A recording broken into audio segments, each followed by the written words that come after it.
وشر الأمور محدثاتها وكل محدثة بدعة وكل بدعة ضلالة وكل ضلالة في النار. فقد قال الله تبارك وتعالى في كلامه المجيد وفرقانه الحميد. أعوذ بالله من الشيطان الرجيم.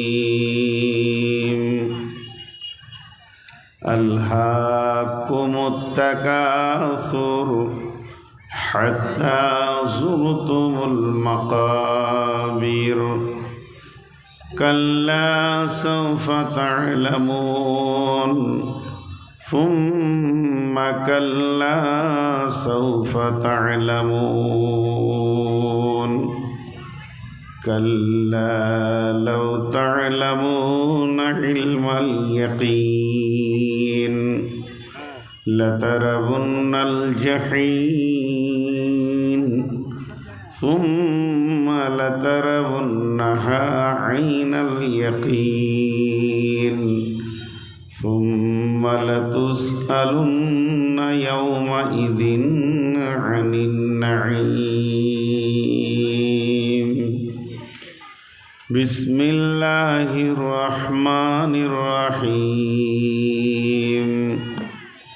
أفلا يعلم إذا بعثر ما في القبور وحصل ما في الصدور إن ربهم بهم يومئذ لخبير. بسم الله الرحمن الرحيم. وإذا القبور بعثرت. بسم الله الرحمن الرحيم. من أي شيء خلقه؟ من نطفة خلقه فقدر ثم السبيل يسر ثم أماته فأكبر. শ্রদ্ধেয় সুযোগ্য আজকের সভার সভাপতি, উপস্থিত সামনে আমার দিনদার ইমানদার মমিন ভাই সকল এবং পর্দা থেকে সুন্নেওয়ালি মোমেনা মা ও বোনেরা, প্রশংসা, গণগান, গণকীর্তন সব কিছু আল্লাহর।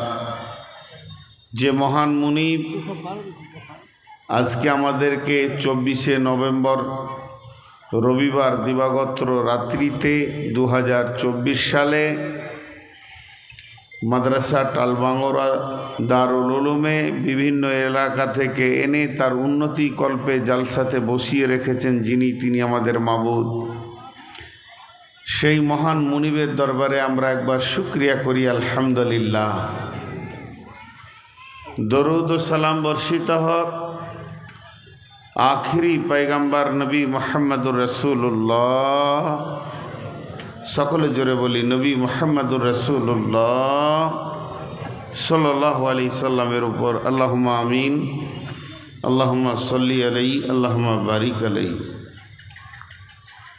মহতারাম ভাই ও আজিজ ও বুজুর্গ দোস্ত, গ্রন্থ মুকুট আল কোরআনের কয়েকটি আয়াত তেলাওয়াত করেছি এবং তা স্বল্প সময়ে, অতি অল্প সময়ে কিছু বলে সমাপনী দিব, যদি আমার মাবুদ আমাকে তৌফিক দেন তো। ওমা তৌফিকি ইল্লা বিল্লাহি আলাইহি তাওয়াক্কালতু ওয়া ইলাইহি উনীব। আমি আমার বক্তব্যকে শুরু করার আগে ছোট ছোট দু তিনটি কথা বলবো, ছোট ছোট, 1-2 মিনিটে হয়ে যাবে। এই যারা দাঁড়িয়ে আছে, বাপজি আমার, সোনা আমার, ভাই বন্ধু, আল্লাহর গোলাম, রসুলের উম্মত, যত রকম মিষ্টি করে বলছি, বসে যাও। এই সামনে যারা দাঁড়িয়ে আছো বসো, হয় বসো না হয় খসো, হয় বসো না হয় খসো। বসে দাঁড়িয়ে থাকা লোক আমি দেখতে পারি না, যদি জায়গা না থাকে তো দাঁড়িয়ে থাকবে, খানিকটা সহ্য হবে। আল্লাহর রস্তে দিয়ে বলছি, ভাই বন্ধু বলে বলছি, মিষ্টি ভাষায় বলছি, যে ভাষাতে আপনি রাজি হবেন ওইটা বলছি। অতএব ডানে বামে যারা দাঁড়িয়ে আছেন, আর এই পেছনে বসলে আবার উঠবেন, একটু জমে যান এই ফাঁকা জায়গাগুলো, শীত যথেষ্ট পরিমাণে এসে গেছে। আর যার পাশের লোকটা দাঁড়িয়ে আছে তিনি দয়া করে ওনাকে বসতে বলেন, তাহলে আমার কথাটা ওর কানে পৌঁছাচ্ছেন আর কি। আল্লাহর গোলাম, রসুলের উম্মত, বসে যান। এখন আমি আমার বক্তব্যের দিকে এগিয়ে যাচ্ছি। মাইকম্যান ভাই, আপনার বক্স কিন্তু ভ্যার ভ্যার করছে, বক্সের ভাষা মিষ্টি নেই, মনিটরিং করেন। আমি মাইক খাই, অন্য বক্তা বলবে না, ওরা জানে ভয় করে, কিন্তু আমার ভয় নাই, মাইক ভেঙে ফেলে দিব। বক্স ভ্যার ভ্যার করবে কেন? মিষ্টি ভাষা হবে। আর এত বড় বক্স নিয়ে আসে, ফিডব্যাক দেয় ছোট বক্স, এগুলো তো ডিজে বাজানোর বক্স। সকলে একবার মহব্বতের সঙ্গে বলি আলহামদুলিল্লাহ। আপনি হরেনের সাউন্ডটা বাড়ান তো, বাড়ান, হরেনগুলো বাড়ান, হরেনগুলো। হ্যালো, আরও বাড়ান। আচ্ছা থাক, মহব্বতের সঙ্গে বলি আলহামদুলিল্লাহ। আমাদের কাল দুটো, ইমানের দৃষ্টিতে কাল দুটো, একটা ইহকাল, একটা পরকাল। আমরা যে এখানে আছি এটাকে বলা হচ্ছে ইহকাল। এরপরে মওত নামে একটা গাড়ি আসবে, অন্য কোনো গাড়ি পরকালে নিয়ে যেতে পারবে না আপনাকে আমাকে। মওত যেদিন আসবে সেদিন নিয়ে চলে যাবে পরকালে। এখন মানুষ মওত থেকে বাঁচতে চাইছে, একদিন মানুষ মওতকে ডাকবে। কোরআন বলছে ডাকবে, চিল্লিয়ে ডাকবে। এখন যদি আমার পেটে ব্যথা উঠে, মা বোনদেরকে একটু বলছি আপনারা ধ্যান দেন, আমি আল্লাহর উপরে ভরসা করে বলছি, কিছু একটা আপনারা পাবেন, আঁচলে বেঁধে নিয়ে যাবেন। আমি টালবাংড়া মাদ্রাসাকে ভালোবাসি, প্রকাশ্যে বলছি, এবং এখানে এসে নিজের মতো করে থাকি। সেই সুবাদে আপনারা আমার মা, আপনারা আমার বোন, কিংবা আমি আপনাদের বাপ, আমি আপনাদের বেটা, একটু ধৈর্য ধরেন আর আমার ভূমিকাটা মাত্র 2-5 মিনিট শোনেন, কাজ হবে। তো আমার পেটে যদি এখন ব্যথা উঠে আমি চিল্লাবো, আমার ছেলে চাইবে কি করে উপশম হয়, বেঁচে যায়, প্রাথমিক মেডিকেলে নিয়ে যাবে, জবাব হবে, মালদা নিয়ে যাবে, মালদা মেডিকেল জবাব দিলে শিলিগুড়ি কিংবা কলকাতা যাবে, এই মেডিকেলে চলতে থাকবে। বাঁচার একটা তাগিদ। গত কয়েকদিন আগে একটা খবর শুনলাম, বাঁচার তাগিদের কথা। বাংলাদেশে একটা লোক পাগলার মতো ঘুরে বেড়াচ্ছে, উচ্চশিক্ষিত ছেলে। তাকে জিজ্ঞেস করা হলো, তোমার এই অবস্থা কেন? বলছে, ভাই লঞ্চে বসেছিলাম, গভীর রাত্রে লঞ্চ ডুবে গেল, আমার পাশে আমার স্ত্রী ছিল, তাকে হারালাম, 2 সন্তানকে হারালাম, আমার একটা কোলে 1.5-2 বছরের বাচ্চাকে নিয়ে আমি ভাসতে শুরু করলাম। এমন একটা সময় আমি পিতা হয়েও ছেলের কাছে হেরে গেলাম, তাকে ছেড়ে দিতে হলো। জানি না তাদের সমাধি কোথা হয়েছে, তারা কোথায় পৌঁছিয়েছে, তাদের লাশও দেখলাম না। আমি যখন 2.5 বছরের ছেলেটাকে নিয়ে পানির সঙ্গে যুদ্ধ করছিলাম মৃত থেকে বাঁচার জন্যে, অনেকক্ষণ পর আমি আস্তে আস্তে মতের কাছে হেরে গেলাম, বাচ্চাটাকে ছেড়ে দিতে হলো। এইগুলো হচ্ছে মত থেকে বাঁচার তাগিদ। কিন্তু যে মানুষটা এই মত থেকে বাঁচার তাগিদে বাঁচল, আল্লাহ তাবারাক ওয়া তাআলা ওই মানুষটার জন্য বলছে, এরকম করে ডাকবে, মত আয়, মত আয় আয়। মতকে ভালো লাগবে কেন? মতকে ডাকবে কেন? মত আই এ কথা বলবে কেন? ও আম্মা মান উতিয়া কিতাবাহু ওয়ারা জাহরিহি ফাসাউফা ইয়াদউ সুবুরা। যখন কিয়ামতের মাঠে বাঁ হাতে সার্টিফিকেট পেয়ে যাবে, পিঠের দিকে আল্লাহকে দেবেন অন্ধকারে, তখন ও বুঝে নেবে যে আমি কোথায় যাচ্ছি। তখন ও মতকে ডাকবে। মতকে ডেকে কী লাভ হবে?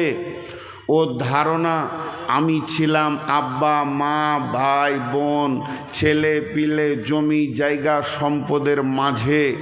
মত ওখান থেকে আমাকে টেনে নিয়ে চলে এসছে এই কিয়ামতে ময়দানে। আরেকবার যদি মত আসে তাহলে জাহান্নাম থেকে সরিয়ে আরেক দেশে নিয়ে চলে যাবে। এই ধারণায় সে মতকে ডাকবে। ইয়াদউ সুবুরা। আল্লাহ চ্যালেঞ্জ দিয়ে বলছে ওয়াইয়াসলা সাঈরা, মত জীবনে আর আসবে না, তুই জাহান্নাম যাবি। আজকে মানুষের কাছে টাকা চাইতে হচ্ছে দেন। 2000 করতে গিয়ে আর 500টা টাকা দেন। 2000 দেন, 10,000 করতে খালি এমনি করছে। কোরআনে বলছেন সূরা হাদিদে, একদিন সর্বস্ব দিতে চাইবে কিন্তু কবুল হবে না। ফালিয়াউমা লা ইউখাযু মিনকুম ফিদিয়াতুন ওয়ালা মিনাল্লাযীনা কাফারু মাওয়াকুমুন নারু ফাবিইসাল ফালিয়াউমা লা ইয়াখুযু মিনকুম ফিদিয়াতুন ওয়ালা মিনাল্লাযীনা কাফারু। আল্লাহ তাবারাক ওয়া তাআলা বলছেন, তাদের কাছ থেকে কোনো রকম কোনো কালেকশন গ্রহণ করা হবে না। কখন দিতে চাইবে? যখন জাহান্নামের আগুনে দাও দাও করে জ্বলবে। কি ব্রেন দিয়ে কথা বলবে তারা? তারা বলবে, আল্লাহ জমি জায়গা ঘর বাড়ি মা বাপ ভাই বন্ধু সমস্তকে ছেড়ে চলে এসেছি, সেগুলো তো তোমার কাছে আছে, ওগুলো নিয়ে নাও, দে আমাকে বাঁচাও। আল্লাহ বলবে, ফালিয়াউমা লা ইউখাযু মিনকুম ফিদিয়াতুন, তোমাকে সময় দেওয়া হয়েছিল তখন দাওনি, এখন তুমি সর্বস্ব দিলে আমি নিব না। আন্দানি বলবে, আম্বানি বলবে, টাটা বলবে, বিল্লা বলবে, সব দিয়ে দিব, আল্লাহ বলবে লিব না। জি ভাই, তো এটা হলো এহকাল, সামনে আছে পরকাল। এহকালের সূচনা শুরু হয়েছে মায়ের পেট থেকে। এহকালের সমাপনী হবে জানাজার খাটকে দিয়ে, বিদায় ঘোষণা করে দেবেন। আর পরকাল শুরু হবে কবরকে দিয়ে। পরকাল শেষ হবে জান্নাতে গিয়ে, জান্নাতে গিয়ে, জান্নাতে গিয়ে, জান্নাতে গিয়ে।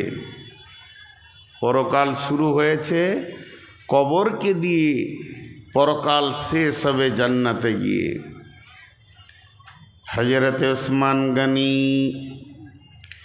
রাদিয়াল্লাহু তাআলা আনহু যখন কবরের কথা শুনতেন কিংবা কবরের পাশ দিয়ে যেতেন কিংবা কবরের কোনো খবর তার কাছে পৌঁছালে, হযরতে ওসমান গনি দুই নয়নে অঝোর নয়নে কাঁদতেন।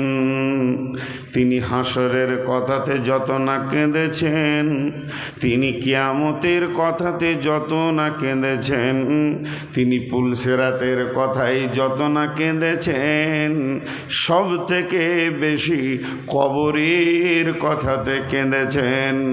তিনাকে প্রশ্ন করা হলো, আমিরুল মুমিনিন, খলিফাতুল মুসলিমিন, আপনি কবরের কথা শুনে এত বেশি কান্না কেন করেন? আমিরুল মুমিনিন বললেন, বন্ধু শোনো, বিশ্বনবী বলে গেছেন, আখিরি পয়গম্বর বলেছেন, আখেরাতের প্রথম সূচনা হচ্ছে কবর। কবরকে দিয়ে পরকালের রাস্তা শুরু হয়। কবরকে দিয়ে পরকালের সূচনা শুরু হয়। যে লোকটা কবরে বেঁচে যাবে সে সব জায়গায় বেঁচে যাবে, আর যে লোকটা কবরে ফেঁসে যাবে সেই লোকটা সব জায়গায় ফেঁসে যাবে। কবর একটা এমন ইমিগ্রেশনের ঘর, কবর একটা এমন চেকআপের ঘর যেখানে আপনার আমার 10 বছর, 20 বছর, 50 বছর, 60 বছর, 80 বছর, 100 বছরের জীবনের 3টি প্রশ্নে এমন পরীক্ষা হয়ে যাবে যে মালটা চলবে, মালটা চলবে না, মানদণ্ডে দাঁড়িয়ে যাবে। কবর আপনাকে সাবধানতা দিচ্ছে এমন একটা ঘরের কথা। ওসমান গনি জবাবে বললেন, এর জন্যে আমি কবরকে দেখলে বা কবরের কথা শুনলে আমি অঝোর নয়নে কাঁদি। লোকটাকে, এর মূল্য কত?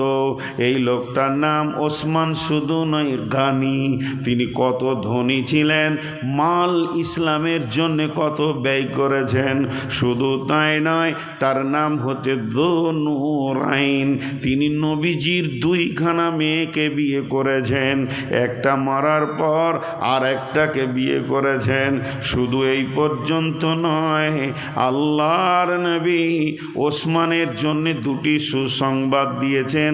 পৃথিবীর সুসংবাদ হচ্ছে ওসমানকে দেখে ফেরেশতারাও লজ্জা পায়, আর আখিরাতের সুসংবাদ বিশ্বনবী বলছেন, ওসমান তোমার আর আমার জান্নাত পাশাপাশি হবে, তোমার দরজার সামনে আমার দরজা থাকবে, তোমার জানালার সামনে আমার জানালা থাকবে।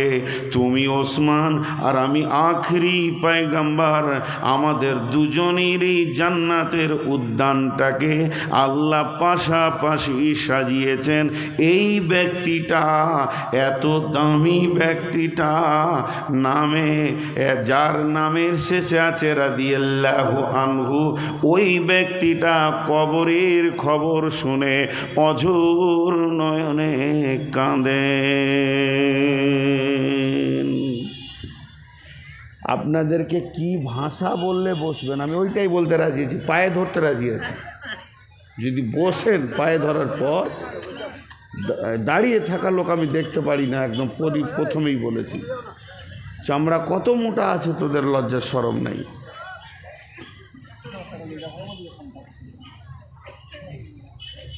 হায়া শরম বিক্রি করে তোরা এখানে আসিস। একটু ধৈর্য ধরেন, খুব স্বল্প সময়ে ছাড়বো আমি এখানে, বেশি সময় নিব না, একদম মেহমানের মতো। একটু হাজি ভাই, ভাতের শেষে কি দেয়? ভাত যখন খাওয়া হয়ে যায় শেষে কি দেয়? দই। দইটা কি ভাতের সমান দেয়? কতটা? তা আমি হলাম আজকে জালসার শেষ বক্তা, দই মানে এই 10 মিনিট, চাটনি হালকা। আমাকে যদি একজনের আগে দিত তাহলে ভাত মাছ মাংস বলা যেত। তো সবর করেন, আজকের বক্তব্যটা অনেক দিন পর আমি রাখছি, এটা অনেক পূর্বের বক্তব্য। আপনারা ধৈর্য ধরে শুনলে আমাকে বলতে আরও ভালো লাগবে। এর নাম হলো কবর। এখন কথা হচ্ছে, কবর আমরা সবাই জানি বা চিনি, কিন্তু ওই জগৎটার নাম আল্লাহ রসুল অন্য দিয়েছেন আলামে বারজাক। আলামে বারজাক। পৃথিবীর সবাই তো আর কবরে যায় না। ওই যে বললাম লঞ্চ উল্টিয়ে কত লোক মারা গেল, কাউকে হাঙ্গরে খায়, কাউকে বাগে খায়, হিন্দু ভাইয়েরা চিতায় পুড়িয়ে দেয়, বৌদ্ধদের আলাদা আছে, বর্গীদের আছে লম্বা করে পুঁতে দেয়, আবার খ্রিস্টানদের আছে সমাধি, ইহুদিদের আছে সমাধি, বিভিন্ন রকম আছে। তাহলে প্রশ্নটা কখন হবে? বিশ্বনবী বলছেন বিসমিল্লাহির রহমানির রহিম, ইযা উদিয়াল মাইয়াতু ফিল কাবারি আতাহু মালাকানি ফায়াকুলানি মান রাব্বুকা মা দীনুকা ওয়া মান নাবিয়ুকা। বিশ্বনবী বলছেন, যখন কোনো মানুষকে কবরে শুইয়ে দেওয়া হয়, কবরে শোয়ার সঙ্গে সঙ্গে তাকে মাটি দেওয়া হয়। ওই মৃত ব্যক্তি কবরের ভিতর থেকে সব বুঝতে পারেন, আমি আজকে দেশ ছেড়ে চলে এসেছি, গোরস্থানে পৌঁছে গেছি। কিন্তু বন্ধুরে, মরার পরে মাটি দেওয়ার পরে যখন স্বজনেরা বাড়ি ফিরে চলে যায়, তখন সে তাদের পায়ের চপ্পলের শব্দও শুনতে পায়। ওদিকে ধ্যানে থাকে, এমন সময় দুইটি ফেরেশতা এসে মাটিতে এরকম হাতটা মারবে, তরম করে জেগে উঠবে। যখনই সে জেগে উঠবে, ফায়াকুলানে, তারা দুজন প্রশ্ন করবে, মান রব্বুকা ওয়া মা দীনুকা ওয়া মান নাবিয়ুকা। হে ব্যক্তি, তুমি বলো তোমার রবকে, তোমার দিন কি, তোমার নবীকে। এই প্রশ্নটা শুধু মুসলিমদের জন্য নয়, এটা গায়ের মুসলিমের জন্য। যারা ডুবে গেছে গঙ্গায়, যারা চলে গেছে পদ্মায় অতল তলে, সেখানেই তাদের প্রশ্ন হয়ে যাবে। কাউকে মার্ডার করে গুম করে দেওয়া হয়েছে, সেখানেই প্রশ্ন হয়ে যাবে। যাকে চিতায় শোয়ানো হবে পোড়ানোর জন্যে, ওখানেই তিনখানা প্রশ্ন হয়ে যাবে। তিনটি প্রশ্ন শুধু মুসলিমদের জন্য নয়, বিশ্ব মানবের জন্য, সকলকে প্রশ্ন করা হবে। দয়ার নবী বলছেন, যে লোকটি ঠিক ঠিক ঠিক ঠিক উত্তর দিবে, বলবেন রব্বি আল্লাহ, এ বলবেন দ্বীনুল ইসলাম, নবী মুহাম্মদুর রাসূলুল্লাহ সাল্লাল্লাহু আলাইহি ওয়াসাল্লাম, তা ওই লোকটার জন্যে জাহান্নামের আগুনটা খুলে দেওয়া হবে, দরজাটা খুলে দেওয়া হবে। আগুন দাও দাও করে জ্বলছে, একটা আগুনের সঙ্গে লড়াই করছে, মেঘের গর্জন মারছে, আর ভয়ানক যেন শহরটির ভিতরে আগুন দেখা যেছে। এই লোকটা উত্তর দিতে পারলো, তারপরও জাহান্নামের দরজাটা খুলে দেওয়া হলো এবং ওকে বলা হবে, আল্লাহর গোলাম, একবার জাহান্নামটা দেখ, দুই চোখে নয়ন ভরে জাহান্নামটা দেখবে, ও ভয় খাবে, থরথর করে কাঁপবে। ফেরেশতারা বলবে, বন্ধু তোমাকে কাঁপতে হবে না, তোমার রব তোমাকে ভালোবেসেছে, তোমার রব তোমাকে দয়া করেছে, মেহেরবানি করেছেন, ওই রকম কঠিন জায়গা থেকে তোমাকে বাঁচিয়েছে, চির সুখ, তুমি জান্নাতে যাবে। এটা শুধু তোমাকে দেখালাম মাত্র, তবে তুমি কানমে উরুসা, যেমন নতুন দুলহা দুলহি বাসর ঘরে শুয়ে যায়, ওই রকম তুমি ঘুমিয়ে যাও। যেদিন ইসরাফিল সুর ফুঁকবে, সেদিন তুমি হাসরের মাঠে উঠবে। যে লোকটাকে প্রশ্ন করা হলো, সে উত্তর দিতে পারলো না, ভুল বলল, হা আলা আদেরি, এ ব্যাপারে আমার কিছুই জানা নাই, আফসোস। আপনি যে প্রশ্ন করছেন, এর জন্য জান্নাতের দরজাটা খুলে দিয়ে বলা হবে, হতভাগা বেঈমান, আল্লাহর দুশমন, রসুলের দুশমন, দেখ এত সুন্দর জায়গা, সুখ আর সুখ, যেখানে পজিটিভ ছাড়া নেগেটিভ কিছুই নাই। এই রকম সুখের জায়গা থেকে চিরতরের তোকে বিতাড়িত করে দেয়া হলো এবং তুই জাহান্নামে যাবি রে, কারণ আল্লাহর নাফরমান হয়ে গেছিস।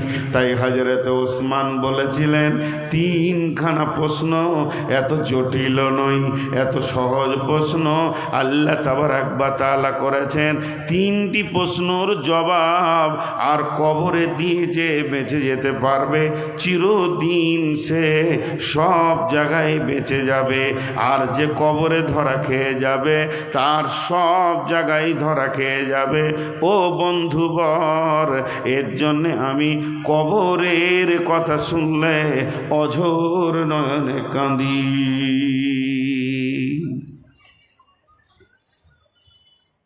আহা, ওই পাঁচটা যে ছাগল আছে না, ভেড়া আছে, দাঁড়িয়ে আছে, আল্লাহ মাফ করুক ওদেরকে। ওদের বিবেক যে কি বলছে, ওদের তো একটা মগজ আছে, মগজটা যে কি বলছে এখন। একজনের মগজ বললে তুই পালা, তুই সুরসুর করে রাস্তা ধরেছে। ওর মাথাটা ভালোই বলেছে যে তুই কেটে পড়, তুই কাটলে কবর থেকেও বেঁচে যাবি। এর নাম কবর। আমি দাঁড়িয়ে থাকা লোক যতক্ষণ থাকবে আমি এরকম বলতে থাকবো, আমি দাঁড়িয়ে থাকা লোক দেখতে পারি না। ভাই বন্ধু করে বলছি বসতে, যদি না বসে তাকে কি বলবো। এখন একটু আগে যাই, কবরবাসীরা কি অবস্থায় থাকে। ভিখারিরা যেমন চাতক পাখির অবস্থায় থাকে, এরকম থাকে। বীরভূম জেলাতে একটা গোরস্থানে 3টে লাইন লেখা আছে। কে যে লিখেছে, আহা, তার ব্রেন কত সুন্দর। কি লিখেছে জানেন? হাই রোডের ধারে, গোরস্থানটা হাই রোডের ধারে, আর যে যাবে তারই চোখে পড়বে কথাটা। আমি আয়াতগুলো 2 মিনিট পর বলছি। তো হাই রোডের ধারে লেখা আছে, হে পথিক, ক্ষণিক থেমে যাও, আমাদের জন্য দোয়া করে যাও। কবরবাসীরা বলছে আর কি, হে পথিক, ক্ষণিক থেমে যাও, আমাদের জন্য দোয়া করে যাও। তার মানে কি, আমরা বড় ভিখারি।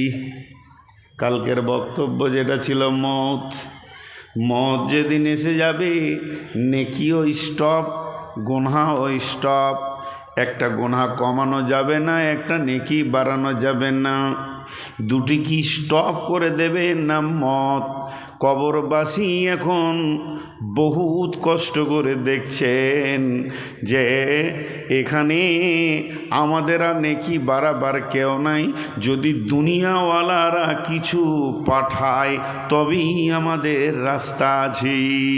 তাই লিখেছে, হে পথিক, ক্ষণিক থেমে যাও, আমাদের জন্য কিছু দোয়া করে যাও। হে পথিক, আজ তোমরা যেখানে, গতকাল ছিলাম আমরা সেখানে। 3য় লাইনে লিখছে, হে পথিক, আজ আমরা যেখানে, আগামীকাল তুমি আসবে ওইখানে।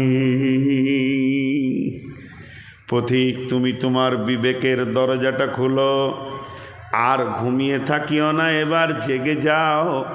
বাড়িটা তুমি টাল বাঙড়ো আর মাটিতে বানাবে না কবরে বানাবে? এর জন্যে বন্ধুরে আমার, আব্বা মারা গেছেন, মা মারা গেছেন, নানা মারা গেছেন, নানি মারা গেছেন, দাদি মারা গেছেন, দাদা মারা গেছেন, আত্মীয় স্বজন চলে গেছেন। মসজিদে বসে দোয়া করেন, মাবুদ আমার মা বাপ, নানা নানি, দাদা দাদিকে তুমি ক্ষমা করো, বেহেশত নসিব করো, নেকি পৌঁছাবে কবরে। যদি আপনি জালসাই করেন পৌঁছাবে, আপনি যদি সৌদি থেকে করেন পৌঁছাবে, আপনি যদি কুয়েত থেকে দোয়া করেন তো দোয়া পৌঁছাবে।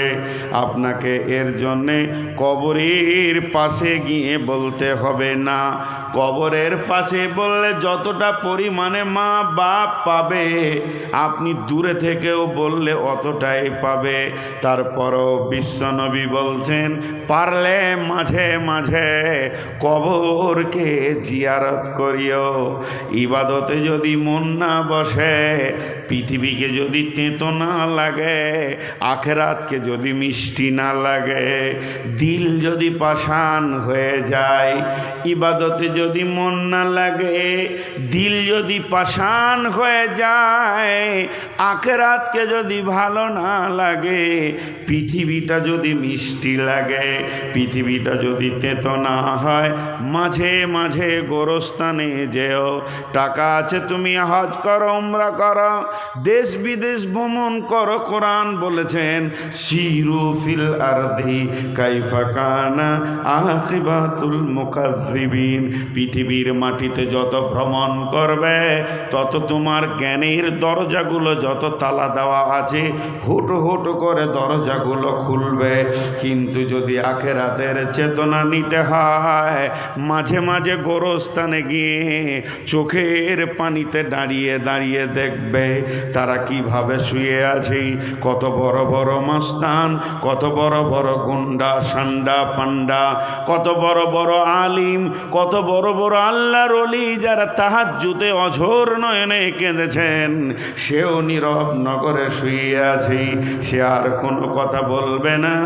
মাটির ওই কবর গৃহে শোয়ায়ে দিলাম যারে, ডাকলেও শত কেউ কখনো আসবে না।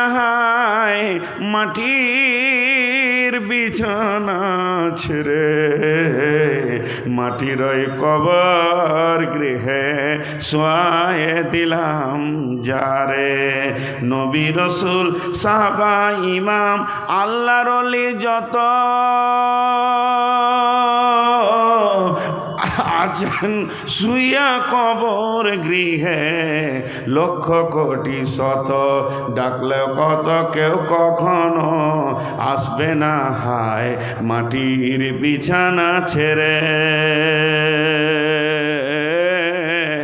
মাটির কবর গৃহে শোয়ায়ে দিলাম যারে। আমি আমার কথা আপনাদেরকে বলতে চাইছি না, ভালোবাসার খাতিরে বেরিয়ে যাচ্ছে। কখনো কখনো গভীর রাতে একবার যাবেন গোরস্থানে। অনেকে ভয় করে, ভয় করার কিছু নাই। দেখবেন দেখবেন হযরত উমর রাতে ডুকরে কাঁদতেন বাচ্চা ছেলের মতো। আমি একটা আমল আপনাদেরকে দিলাম, গভীর রাতে উঠবেন, যে গোরস্থানের পাশে চুপ করে 10-20 মিনিট দাঁড়িয়ে থাকবেন। এর আমল রসুলের ছিল, উনি করেছেন। জি, আম্মা জান আয়েশা বলছেন, কখনো কখনো আমি বিছানায় নবীজিকে পেতাম না। কই আমার মেহবুব, কই আমার ভালোবাসা, কই বিছানাটা কেন খালি? আমি ছোট মেয়ে, আমার মন ছোট, আমি ছোট মনে মনে মনে ভাবতাম তাহলে আমার ঘরে পালা আছে, মনে হয় অন্য সতীনের ঘর চলে গেল নাকি। আম্মা জান আয়েশা বলেন, একদিন আমি ঘুমের ভান করে পড়ে আছি, আজ রসুলকে ধরবো, আজকে রসুল ধরা খেয়ে যাবে।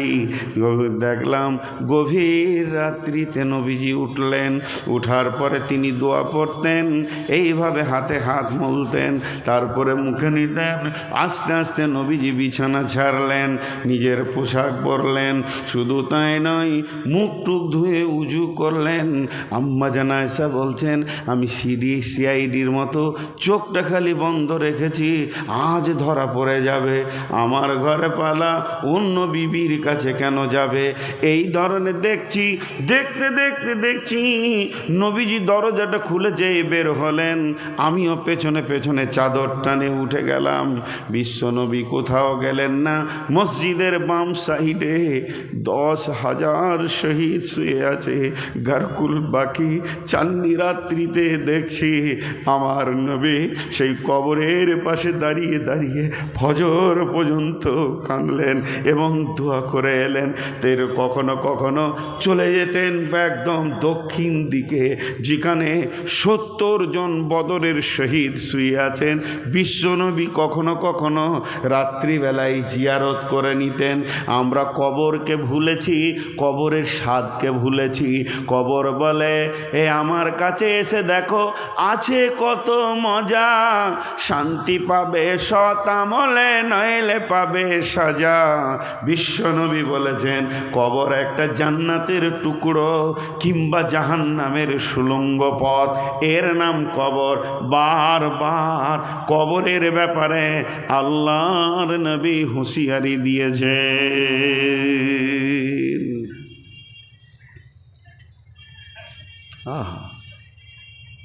এরা কি টেন্ডার নিয়েছে যে দাঁড়িয়েই থাকবো? লজ্জাও নাই। ঠিক ভাই, আমি অনেক অসুস্থ, শুধু বাংলা বলি 1 ঘন্টা চালাবো ইনশাল্লাহ। সভাপতি বলছে সারা রাত। একটা 27 বছরের ছেলে বলছে এই রাস্তাটা আমার 70 বছরের অভিজ্ঞতা আছে। ওর বয়স কত? 27। আর অভিজ্ঞতা কত দিনের? 30 বছরের ছেলে 70 বছর, 40 বছর পেলি কোথা তুই? বলছে আমার দাদুর বয়সটা আমার সঙ্গে জুড়ে দিয়েছি। কত মাল শিয়ানা। হ্যাঁ, এখন আমি অনেক দুর্বল হয়ে গেছি আগের থেকে। চলেন একটু আগে বাড়ি। আল্লাহ কি বলছেন, কত মুডে কথা বলছেন। খুব যখন মানুষ রেগে যায় তখন কি বলে, কেটে ফেলে দিব, বাস বানাকে লাশ বানিয়ে দিলেন। ও আর জিন্দেগিতে 2 দিন বাস করবে না। আল্লাহ ওরকম বলছেন, রেগে গেছে। বিসমিল্লাহির রহমানির রহিম। মিন আইয়ি শাইইন খলাকাহু মিন নুতফাতিন খলাকাহু ফাকাদ্দারা সুম্মা সাবিলা ইয়াসসারা সুম্মা আমাতাহু ফাআকবারা। আর একবার বলছি, মিন আইয়ি শাইইন খলাকাহু মিন নুতফাতিন খলাকাহু ফাকাদ্দারা সুম্মা সাবিলা ইয়াসসারা সুম্মা আমাতাহু ফাআকবারা। তর্জমা করার আগে ছোট্ট করে একটা উদাহরণ দিই। এটা হলো ফাঁসির মঞ্চ। এখানে মানুষকে ফাঁসি দেওয়া হয়। দড়ি ঝুলছে, দড়িটা লাইলন দড়ি, ফাঁস লাগানো আছে। টাইম হয়ে গেছে, আর একটা লোক মাদ্রাসার ওই উত্তর সাইডের ঘরে ভরা আছে চাবি মেরে।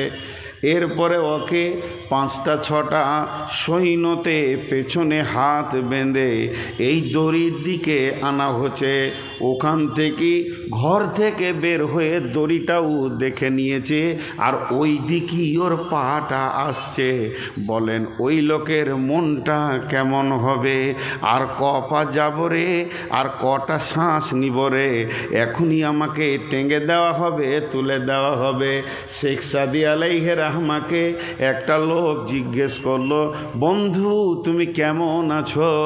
উনি উত্তরে বলেছিলেন, ফাঁসির মঞ্চের দিকে যখন আসামি যায় তার মনটা যেমন থাকে আমার মনটাও এরকম আছে। বলে কেন? বলে প্রতি সেকেন্ডে আমি মওতের দিকে আগাচ্ছি। প্রত্যেকটা মানুষ আমরা মওতের দিকে আগাচ্ছি। আর ওই কঠিন ঘর আমার জন্যে কবর রয়েছে, যেখানে আমার পরীক্ষা হয়ে যাবে আমি জান্নাতি না জাহান্নামি, সেই ঘরটার দিকে প্রতি পা আগাতে রয়েছি।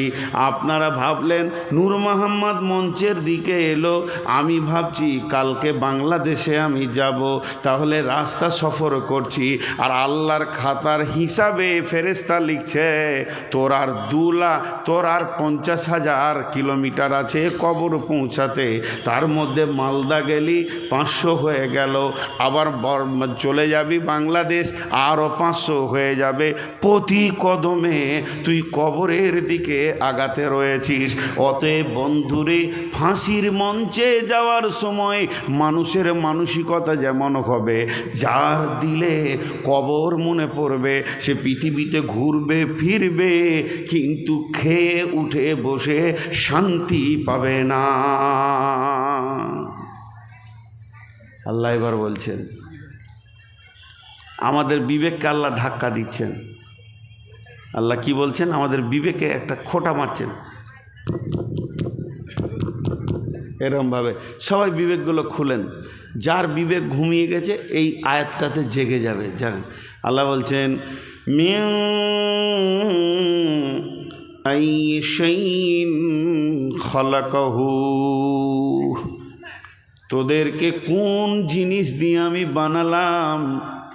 মিন আইয়ি শাইইন খালাকাহু মিন নুতফাতিন খালাকাহু ফাকাদ্দারা, তোদেরকে 2টা পানি থেকে আমি সুন্দর পরীর মতো অবয়ব বানালাম।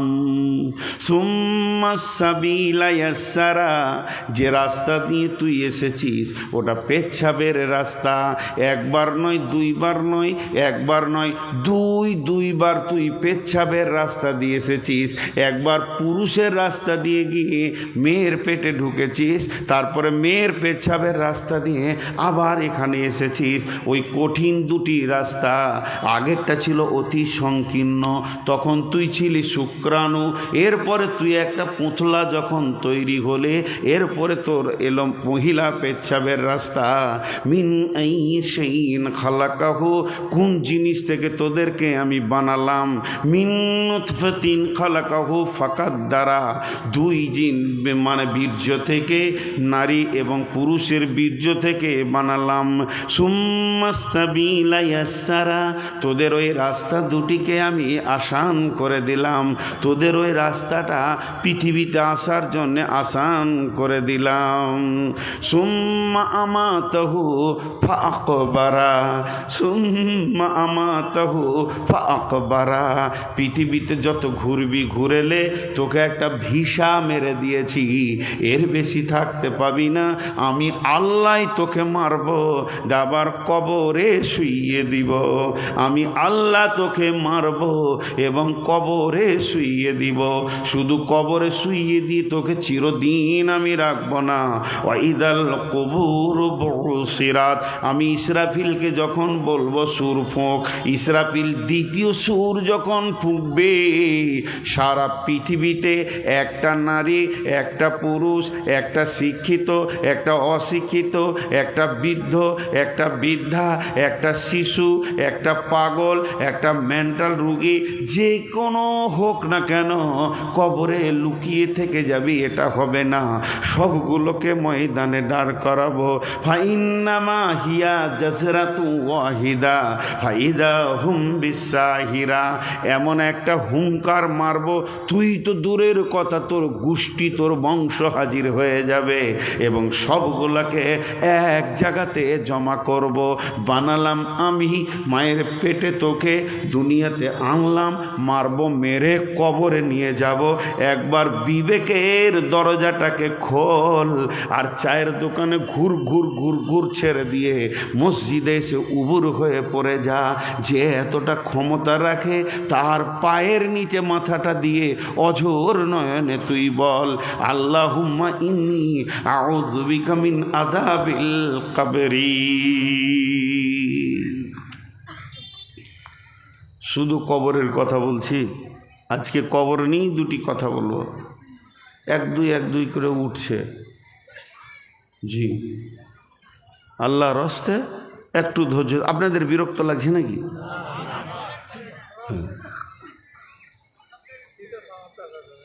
হ্যাঁ, সে তো হবেই, মানুষের তো একটা চাহিদা আছে, আর যেগুলো উঠছে মুরব্বী মানুষ, আর পেশাব তো লাগবেই। মা বোনেরা একটু ধৈর্য ধরেন।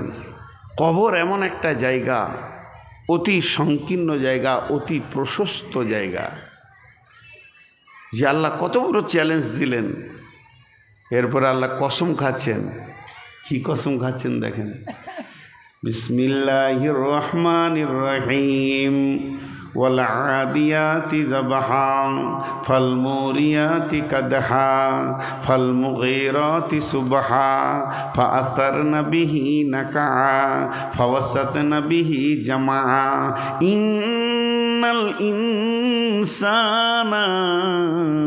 ইন্নাল ইনসানা লাফি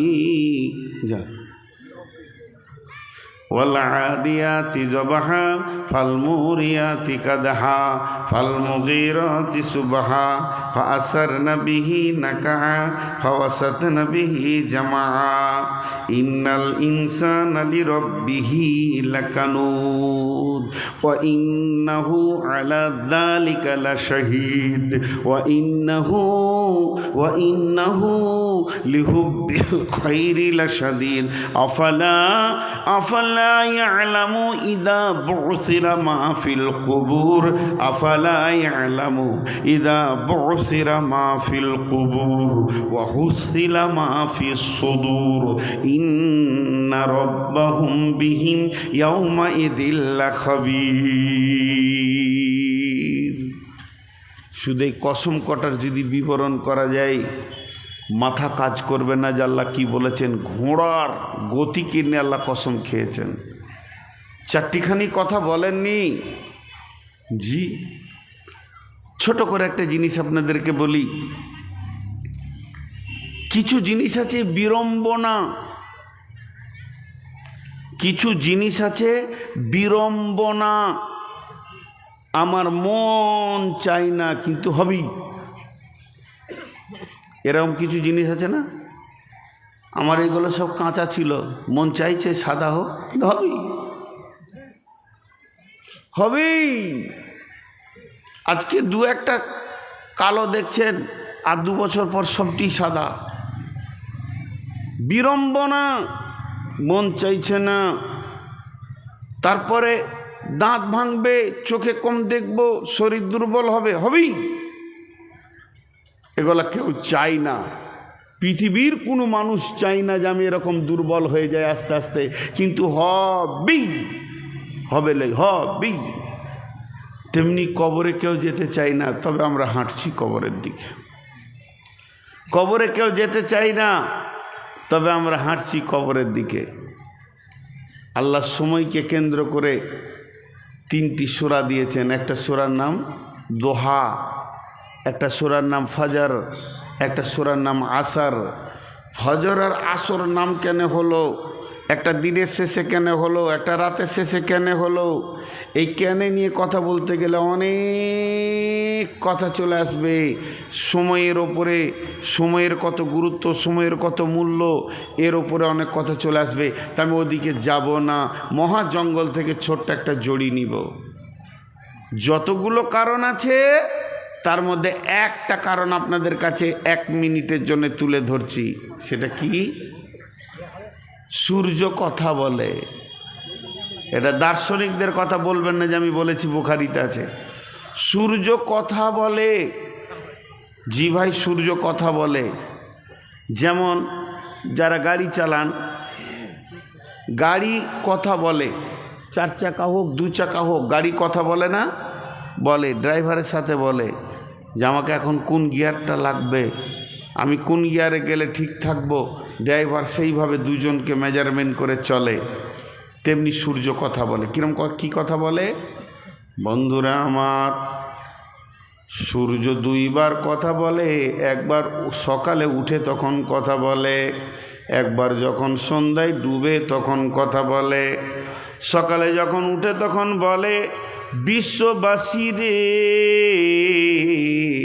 তোদের কপাল ভালো, তোরা একটা দিন পেয়ে গেলি। আর এই দিনটাকে হাতছাড়া করে দিস না।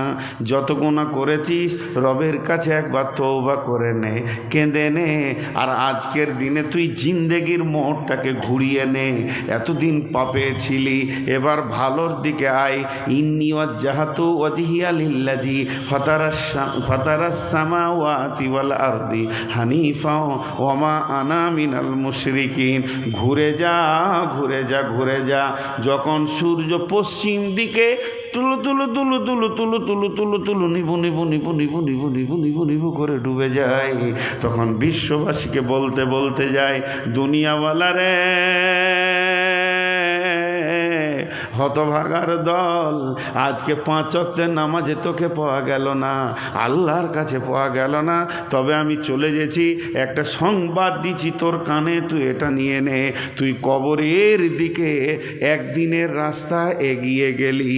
তোর কবর যত দূরে আছে, আজকে আমি ডুবে গেলাম মানে তুই কবরের দিকে একদিনের রাস্তা এগিয়ে গেলি। আল্লাহ তাবারাক ওয়া তাআলা বলছেন যে ওই ঘোড়ার কসম, আল্লাহ ঘোড়ার কসম খাচ্ছেন, যে ঘোড়া ঊর্ধ্বশ্বাসে দরে, ঊর্ধ্বশ্বাসে দরে মানে জিহাদের দিকে দরে, সেই ঘোড়ার কসম খাচ্ছেন। তারপরে কসম খাচ্ছেন ওই ঘোড়া, তার দাপট এত যে এত জোর যেসে যায়, তার পায়ে আগুনের ফুলকি উঠে যায়। ওই রকম ঘোড়ার কসম খাচ্ছে। কেন এগুলোর কসম খাচ্ছে? এর ভিতরে গভীর তত্ত্ব আছে। তারপরে আমি তত্ত্বগুলো বলছি না, পরে হবে ইনশাল্লাহ। তারপরে বলছে ওই অভিযান প্রভাতকালে, সকালে রসুল দেশ বিদেশে সফর করলে প্রভাতকালে তিনি নির্বাচন করতেন কোন দিকে জিহাদের ময়দান খুলতে হবে, কোন দিকে দাওয়াতকে পৌঁছাতে হবে, আজানের অপেক্ষা করতেন। এগুলো লম্বা লম্বা কথা। এবং ওই ঘোড়ার কসম তিনি খাচ্ছেন, যে ঘোড়া ধুলাকে উড়িয়ে দিয়ে চলে যায়, যার পেছনে ধুলা আর ধুলা দেখা যায়, তিনি ওই ঘোড়ার কসম খাচ্ছেন, যে ঘোড়া শত্রুদের মাঝে ঢুকে যায়। আল্লাহ তাবারাক ওয়া তাআলা বলছেন, আল্লাহ বলছেন, ওয়াল আদিয়াতি দবহান ফাল মুরিয়াতি কাদহান ফাল মুগীরাতি সুবহান ফাআসারনা বিহি নাকান ফাওয়াসাতনা বিহি জামা ইন্নাল ইনসানা লিরাব্বিহি লাকানুত। মানুষ হচ্ছে বড় অকৃতজ্ঞ, তার রবের ব্যাপারে নাফরমান। মানুষ এত বেঈমান, তার রব এত মজবুত, সে মারতে পারে, করতে পারে, তারপরেও তারা এত বড় বেঈমান। তাদের এই চরিত্রের ব্যাপারে তারাই হলো তাদের সাক্ষী। তারা কি জানে না কবর থেকে কি উঠানো হবে? আফালা ইয়ালামু ইদা বুসিরা মা ফিল কুবুর ওয়া হুসিলা মা ফিস সুদূর। যেদিন পৃথিবীর বুকটাকে চিড়ে ফেলে দেওয়া হবে, ভিতরে যে মাল আছে সেগুলোকে তোলা হবে। অর্থাৎ এখানে খাস করে কবরবাসীর কথা বলা হয়েছে। আল্লাহ তাবারাক ওয়া তাআলা সূরা জুমারের ভিতরে বলেছেন, বিসমিল্লাহির রহমানির রহিম, ওয়া নুফিকা ফিস সূরি ফাসাইকা মান ফিস সামাওয়াতি ওয়া মান ফিল আরদি ইল্লা মান শাআল্লাহু সুম্মা নুফিকা ফিহি উখরা। প্রথম সূর যখন ফুঁকে দেয়া হবে, বিশ্বে যত মানুষ আছে মাটি জালজালা হবে, সব মাটির ভিতরে চাপা পড়ে যাবে। এই অবস্থায় পৃথিবীটা শূন্য অবস্থায় থাকবে। তার মানে বলা হয়েছে কবরে সব থেকে কম দিন কে শুবে, কতদিন শুবে? আদম আলাইসাল্লাম কখন শুয়েছেন, নূহ আলাইসাল্লাম কখন শুয়েছেন, লূত আলাইসাল্লাম কখন শুয়েছেন, কত পুরুষ কত মহিলা কোটি কোটি বছর কবরে শুয়ে রয়েছে, তারা আর কতদিন শুয়ে থাকবে? আর আপনি আমি কতদিন থাকব? এর কোনো হিসাব কোরআনে আসেনি, এর কোনো হিসাব হাদিসে আসেনি। আল্লাহ বলেননি, নবীজি বলেননি। তবে আল্লাহ একটা কম সময়ের কথা বলেছেন। সব থেকে কম সময় যে লোকটা কবরে শুবে, ওর থেকে কম আর হয় না। তাকে 40 বছর বছর শুয়ে থাকতে হবে। সূরা জুমারের ভিতরে আছে, প্রথম সুর ফুঁকলে বিশ্বটা ভেঙে সলিল সমাধি হয়ে যাবে, যত মানুষ বেঁচে থাকবে সব মরে যাবে। এরপরে পৃথিবীটা শূন্য অবস্থায়, সূর্য থাকবে না, চাঁদ থাকবে না, গাছপালা থাকবে না, কিছুই থাকবে না, 0 0 0 0 0 0 0 0। শুধু আমার রব থাকবেন, আর রবের কুদরতে আল্লাহ যাকে যাকে রাখবেন। এখানে আবার লম্বা তফসির আছে, সেদিকে আমি যাচ্ছি না। যাকে যাকে আল্লাহ রাখবেন সে থাকবে। এই অবস্থায় চলবে কতদিন? 40 বছর পর যখন ইসরাফিল দ্বিতীয় সুর ফুঁকে দেবে, তখন কবর থেকে পঙ্গপালের মতো দলদল উঠবে। আল্লাহ তাবারাক ওয়া তাআলা বলছেন, ওয়াইদাল কুবুর বুসিরাত, আমি কবর থেকে যখন তুলব রে, কারও ক্ষমতা হবে না। কবরে লুকিয়ে থেকে যায়, মাটির কোণাতে থেকে যায়, পাথরের নিচে থেকে যায়। ইন্নামা হিয়া জাজরাতু ওয়াহিদা ফাইদা হুম বিসাহিরা, আমি এমন একটা হুঙ্কার মারব, সবগুলোকে জমা করব এবং তাদের হিসাব নিকাশ শুরু করে দিব। কতক্ষণ হলো? 1 ঘন্টা হয়নি? তখন থেকে আর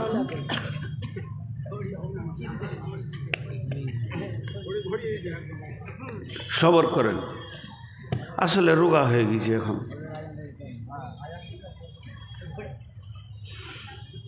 ওই কথাগুলো কানে পড়ছে তো মনে হচ্ছে পড়ে যায় এমনি করে, মাথা ঘুরে। মানুষকে চাপ দিয়ে কথা বলতে হয় না। আমিও মানুষ, মেশিন নয়। মেন্টাল চাপ হয়। কার বাবার ক্ষমতা আছে ফজর পর্যন্ত চালায়, ওই লোকটাকে দেখবো একবার। আমি রুগী, আর কোনো রুগীকে এইভাবে কথা বলতে হয় না, বরং সহানুভূতি দিয়ে কথা বলতে হয়। ভাই কিছু বলেন, তাহলে আস্তে আস্তে আগে বাড়বে। আর টালবাংড়া লোক জেনেলেন, আমি এখানে অন্তত গাফলতির নজরে আসিনি।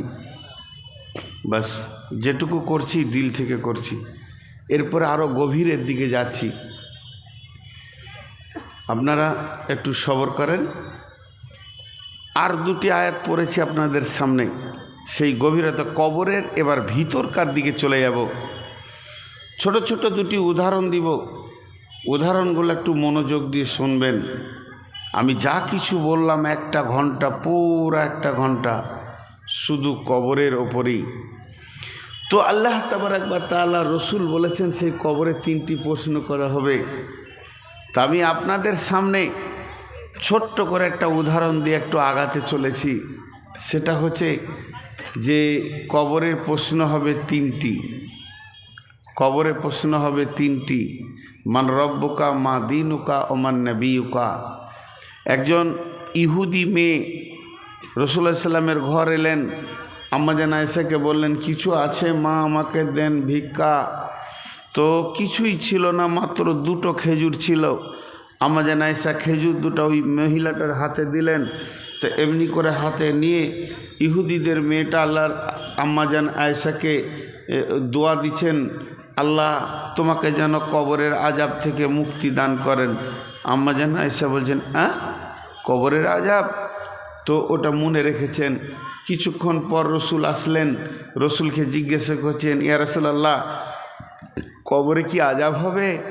বলে, হ্যাঁ, আযাব আল কবরে হাক্কুন। তো আম্মা জান আয়েশা বলছেন, এরপর থেকে আমি খুব তীক্ষ্ণ দৃষ্টিতে খেয়াল করতাম, কানকে খুলে রাখতাম। আল্লাহ রসুল যত নামাজ পড়তেন, নামাজের শেষে কবরের আযাবের জন্যে মুক্তির দোয়া চাইতেন। আমরাও আজও চাই না? আল্লাহুম্মা ইন্নী আউযু বিকা মিন আযাবিল কবরে। দেখেন এটা কত জটিল, যেটা নামাজে ফিটিং করে গেছেন বিশ্বনবী। কবরের আযাব এত ভয়ানক। যুবক ভাইদেরকে বিশেষ করে বলবো, হে আমার সন্তানের দল, ভাইয়ের দল, খবরদার না, আর রঙ্গমঞ্চে না থেকে কবরের পুঁজি কিছু করি। জি,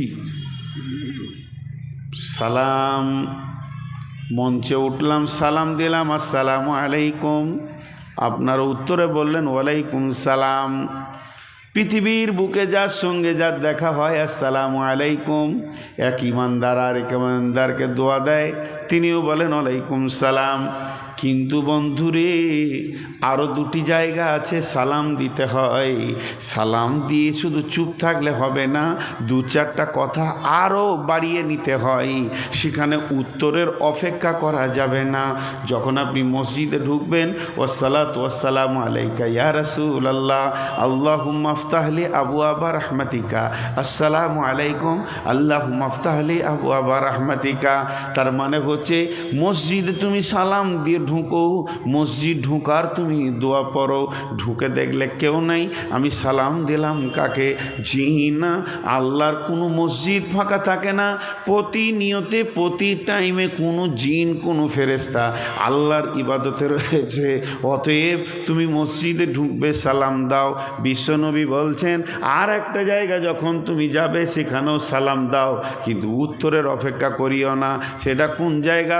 সমস্ত মৃত ব্যক্তি যেখানে আছে ওই জায়গায় যখন যাবে তো বলো আসসালামু আলাইকুম ইয়া আহলাল কুবুরি ইয়াগফিরুল্লাহু লানা ওয়া লাকুম ওয়া আনতুম সালাফনা ওয়া নাহনু বিল আসরি। আসসালামু আলাইকুম, হে আহলাল কুবুরে, ও কবরবাসী রে, তোমাদের ওপরে আল্লাহর শান্তি বর্ষিত হোক। আর কি? ইয়াগফিরুল্লাহু লানা ওয়া লাকুম, আল্লাহ তোমাদেরকে মাফ করুন, আল্লাহ আমাকেও মাফ করে দেন। আনতুম সালাফনা, তোমরা আগে এসছো, ওয়া নাহনু বিল আসরি, আর তোমরা যেখানে এসেছো আমরাও পেছনে পেছনে পেছনে পেছনে ওখানেই আসছি। বিশ্বনবী বললেন ইদা উদিয়াল মাইয়াতু ফিল কাবারি আতাহু মালাকানে, যখন কবরে দুটি মাইয়াতকে রাখা হয় তখন দুইজন এক্সামিনার আসে এবং প্রশ্ন করে মান রব্বুকা মা দীনুকা ওয়া মান নবিয়ুকা, তোমার দিন কি, তোমার নবীকে এবং তোমার আল্লাহকে, তোমার রবকে। তিনখানা প্রশ্ন করা হবে। এখন দুটি কথা আপনাদেরকে জিজ্ঞেস করব, একটু ধ্যানের সঙ্গে শুনবেন এবং উত্তর দেবেন। আমি অন্য জায়গায় এসে পৌঁছে গেছি, বহুত কথা হচ্ছে কবরের ওপরে। কি এটা চলছে নভেম্বর মাস, সামনে আসছে ডিসেম্বর, জানুয়ারি, ফেব্রুয়ারি, মার্চে এপ্রিলে মাধ্যমিক পরীক্ষা হবে। তাহলে ডিসেম্বর, জানুয়ারি, ফেব্রুয়ারি, মার্চ, এপ্রিল, 3 মাস 4 মাস আছে মাধ্যমিক পরীক্ষা হতে। তো যে ছেলে মেয়েগুলো আগামী মাধ্যমিক পরীক্ষা দেবেন, যারা পড়াশোনা করছে, তাদের হাতে যদি এখন থেকে তাদের প্রশ্নমালা বা কোশ্চেনগুলো দিয়ে দেওয়া হয়, ফেল পড়বে কেউ? 3 মাস আগে দেয়া হলো কোশ্চেন, কি কি প্রশ্ন আসবে, একদম সরকারি কোশ্চেন ওদের হাতে দিয়ে দেওয়া হলো। একবার আপনারা বলেন কেউ ফেল পড়বে? তারা আপনারা বুঝতে পারেননি মনে হয়, কেউ ফেল পড়বে না। আহা। নাম্বার 2, যদিও ফেল পড়ে, যদিও ফেল করে, তাহলে 2025 সালে আবার পরীক্ষা দেওয়ার চান্স পাবে কি পাবে না? 26 সালে পাবে কি পাবে না? কথা বলে না, পাবে। তাহলে ফেল পড়বে না, আর পড়লে দ্বিতীয় চান্স পাবে। 3 নম্বর প্রশ্ন করে এবার আমি কথাটা বলবো। 100-তে 33 পেলে পাস। 100 মার্কের কোশ্চেন যদি হয় আর কোনো ছেলে যদি 33 পায়, তো সারা